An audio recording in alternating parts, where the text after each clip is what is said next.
Hi guys, welcome two माय channel. आप सभी का मेरे चैनल में स्वागत है गाइस। आज मैं आप सभी के लिए बहुत ही प्यारा विवाह का नाच झूमर गीत लेकर आया हूँ, जो कि बहुत ही प्यारा है। सुनिए आप सभी, और पसंद आए तो प्लीज़ मेरे चैनल को लाइक, सब्सक्राइब, कमेंट जरूर करिएगा। पहली बार सुन रहे हैं तो चलिए सुनाती हूँ। एंजॉय करिए इस गीत को और कमेंट करके बताइए कैसा लगा आप सभी को ये गीत।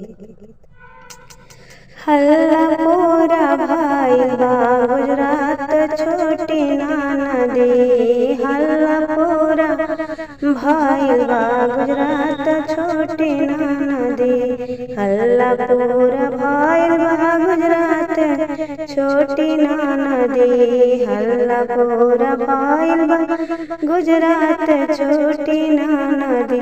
सूरत में बसेला बजाज छोटी नदी, सूरत में बसेला बजाज छोटी नदी। सड़िया नीक छापेला लहंगवा नीक छापेला, सड़िया नीक छापेला लहंगवा नीक छापेला, चुनरी रंगेला चटकार छोटी नदी, चुनरी रंगेला चटकार छोटी नदी।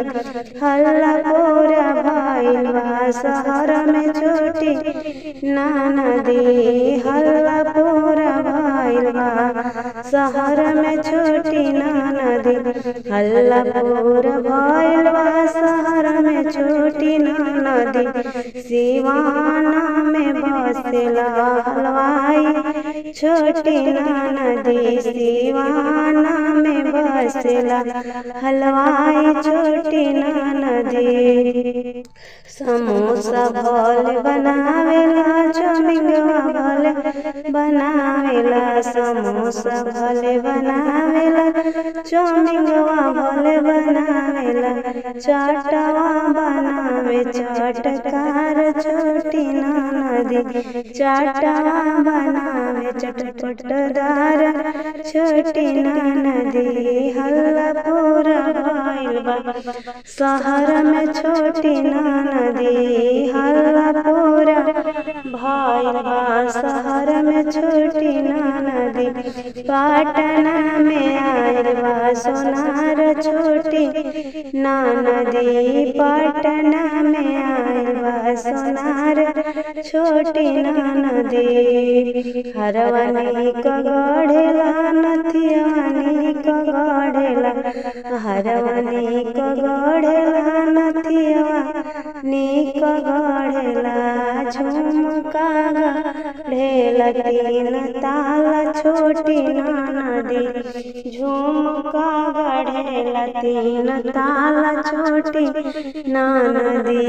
पटना में बसेला सोनार छोटी नदी, पटना में बसेला सोनार छोटी नदी।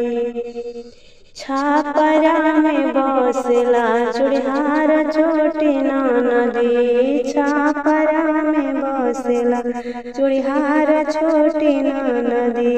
चूड़िया भोले गढ़ेला कंगनवा भोले गढ़ेला, चूड़िया भोले गढ़ेला कंगनवा भोले गढ़ेला, लाठी गढ़ेला नामदार छोटी नदी, लाठी गढ़ेला नामदार छोटी नदी।